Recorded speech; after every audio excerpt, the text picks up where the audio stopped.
भोलेनाथ की जय। श्रावण सोमवार की कथा के अनुसार अमरपुर नगर में एक धनी व्यापारी रहता था।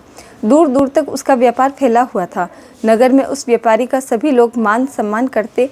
इतना सब कुछ होने पर भी वह व्यापारी अंतर्मन से बहुत दुखी था, क्योंकि उस व्यापारी का कोई पुत्र नहीं था।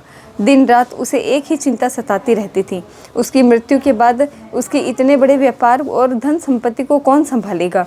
पुत्र पाने की इच्छा से वह व्यापारी प्रति सोमवार भगवान शिव की व्रत पूजा किया करता था। सायंकाल को व्यापारी शिव मंदिर में जाकर भगवान शिव के सामने घी का दीपक जलाया करता था। इस व्यापारी की भक्ति देखकर एक दिन माता पार्वती ने भगवान शिव से कहा, हे प्राणनाथ, यह व्यापारी आपका सच्चा भक्त है। कितने दिनों से यह सोमवार का व्रत और पूजा नियमित कर रहा है। भगवान आप इस व्यापारी की मनोकामना अवश्य पूर्ण करें। भगवान शिव ने मुस्कुराते हुए कहा, हे पार्वती, इस संसार में सबको उसके कर्म के अनुसार फल की प्राप्ति होती है। प्राणी जैसा कर्म करते हैं उसे वैसा ही फल मिलता है। इसके बावजूद पार्वती जी नहीं मानी। उन्होंने आग्रह करते हुए कहा, नहीं प्राणनाथ, आपको उस व्यापारी की इच्छा पूरी करनी ही पड़ेगी। यह आपका अनन्य भक्त है। प्रत्येक सोमवार आपका विधिवत व्रत रखता है और पूजा अर्चना के बाद आपको भोग लगाकर एक समय भोजन ग्रहण करता है। आपको इसे पुत्र प्राप्ति का वरदान देना ही होगा। पार्वती का इतना आग्रह देखकर भगवान शिव ने कहा, तुम्हारे आग्रह पर मैं इसे व्यापारी को पुत्र प्राप्ति का वरदान देता हूँ, लेकिन इसका पुत्र 16 वर्ष से अधिक जीवित नहीं रहेगा। उसी रात भगवान शिव ने स्वप्न में उस व्यापारी को दर्शन देकर उसे पुत्र प्राप्ति का वरदान दिया और उसके पुत्र के 16 वर्ष तक की जीवित रहने की बात बताई। भगवान के वरदान से व्यापारी को खुशी तो हुई, लेकिन पुत्र की अल्पायु की चिंता से उसे खुशी को नष्ट कर दिया। व्यापारी पहले की तरह सोमवार का विधिवत व्रत करता रहा। कुछ महीने पश्चात उसके घर अति सुंदर पुत्र उत्पन्न हुआ। पुत्र जन्म से व्यापारी के घर में खुशियां भर गई। बहुत धूमधाम से पुत्र जन्म का समारोह मनाया गया। व्यापारी को पुत्र जन्म की अधिक खुशी नहीं हुई, क्योंकि उसे उस पुत्र की अल्प आयु के रहस्य का पता था। यह रहस्य घर में किसी को नहीं मालूम था। विद्वान ब्राह्मणों ने उस पुत्र का नाम अमर रखा। जब अमर 12 वर्ष का हुआ तो शिक्षा के लिए उसे वाराणसी भेजने का निश्चय किया। व्यापारी ने अमर के मामा दीपचंद को बुलाया और कहा कि अमर को शिक्षा प्राप्त करने के लिए वाराणसी छोड़ आओ। मगर अपने मामा के साथ शिक्षा प्राप्त करने के लिए चल दिया। रास्ते में जहाँ भी अमर और दीपचंद रात्रि विश्राम के लिए ठहरते, वहीं यज्ञ करते और ब्राह्मणों को भोजन कराते थे। लंबी यात्रा के बाद अमर और दीपचंद एक नगर में पहुँचे। उस नगर के राजा की कन्या के विवाह की खुशी में पूरे नगर को सजाया गया था। निश्चित समय पर बारात आ गई, लेकिन वर का पिता अपने बेटे की एक आंख के काने होने के कारण बहुत चिंतित था। उसे उस बात का भय सता रहा था कि राजा को इस बात का पता चलने पर कहीं वह विवाह से इनकार न कर दे, इससे उसकी बदनामी होगी। वर के पिता ने अमर को देखा तो उसके मस्तिष्क में एक विचार आया। उसने सोचा, क्यों न इस लड़के को दुल्हा बनाकर राजकुमारी से विवाह करा दूं। विवाह के बाद इसको धन देकर विदा कर दूंगा और राजकुमारी को अपने नगर ले जाऊंगा। वर के पिता ने इसी संबंध में अमर और दीपचंद से बात की। दीपचंद ने धन मिलने के लालच में वर के पिता की बात स्वीकार कर ली। अमर को दूल्हे के वस्त्र पहनाकर राजकुमारी चंद्रिका से विवाह करा दिया गया। राजा ने बहुत सा धन देकर राजकुमारी को विदा किया।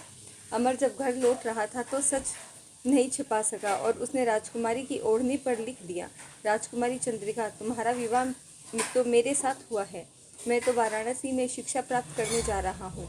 अब तुम्हें जिस युवक की पत्नी बनना पड़ेगा वह कान्हा है। जब राजकुमारी ने अपनी ओढ़नी पर लिखा हुआ पढ़ा तो उसने काने लड़के के साथ जाने से इनकार कर दिया। राजा ने सब बातें जानकर राजकुमारी को महल में रख लिया। उधर अमर अपने मामा दीपचंद के साथ वाराणसी पहुँच गया। अमर ने गुरुकुल में पढ़ना शुरू कर दिया।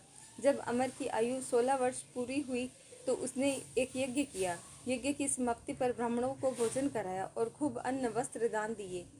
रात को अमर अपने शयन कक्ष में सो गया। शिव के वरदान के अनुसार शयन अवस्था में ही अमर के प्राण पखेरु उड़ गए। सूर्योदय पर मामा अमर को मृत देखकर रोने पीटने लगा। आसपास के लोग भी एकत्र होकर दुख प्रकट करने लगे।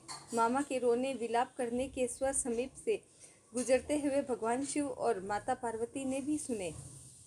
पार्वती ने भगवान से कहा, प्राणनाथ, मुझसे इसके रोने के स्वर सहन नहीं हो रहे हैं।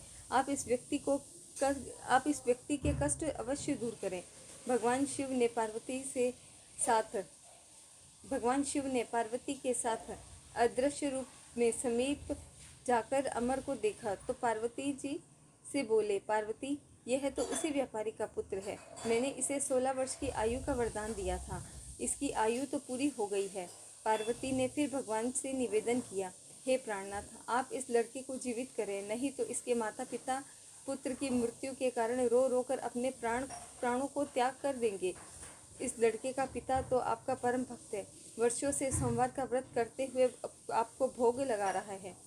पार्वती के आग्रह करने पर भगवान शिव ने उस लड़के को जीवित होने का वरदान दिया और कुछ ही पल में वह लड़का जीवित होकर उठ खड़ा हुआ।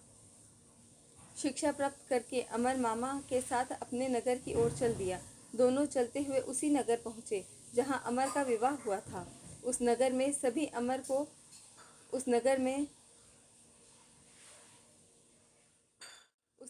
भी अमर ने यज्ञ का आयोजन किया। समीप से गुजरते हुए नगर के राजा ने यज्ञ का आयोजन देखा। राजा ने अमर को तुरंत पहचान लिया। यज्ञ समाप्त होने पर राजा अमर और उसके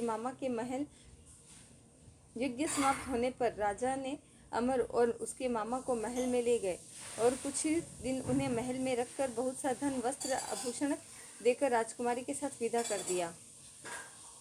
रास्ते में सुरक्षा के लिए राजा ने बहुत से सैनिकों को भी साथ भेजा। दीपचंद ने नगर में पहुंचते ही एक दूत को घर भेजकर अपने आगमन की सूचना भेजी। अपने बेटे अमर को जीवित वापस लौटने की सूचना से व्यापारी बहुत प्रसन्न हुआ। व्यापारी ने अपनी पत्नी के साथ स्वयं को एक कमरे में बंद कर रखा था। भूखे प्यासे रहकर व्यापारी और उसकी पत्नी बेटे की प्रतीक्षा कर रहे थे।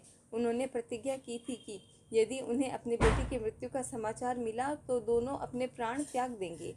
व्यापारी अपनी पत्नी और मित्रों के साथ नगर के द्वार पहुंचा। अपने बेटे के विवाह का समाचार सुनकर पुत्र वधू राजकुमारी चंद्रिका को देखकर उसकी खुशी का ठिकाना ना रहा।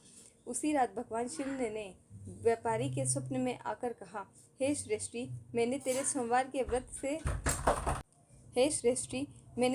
सोमवार के व्रत और व्रत कथा सुनने से प्रसन्न होकर तेरे पुत्र को लंबी आयु प्रदान की है। व्यापारी बहुत प्रसन्न हुआ।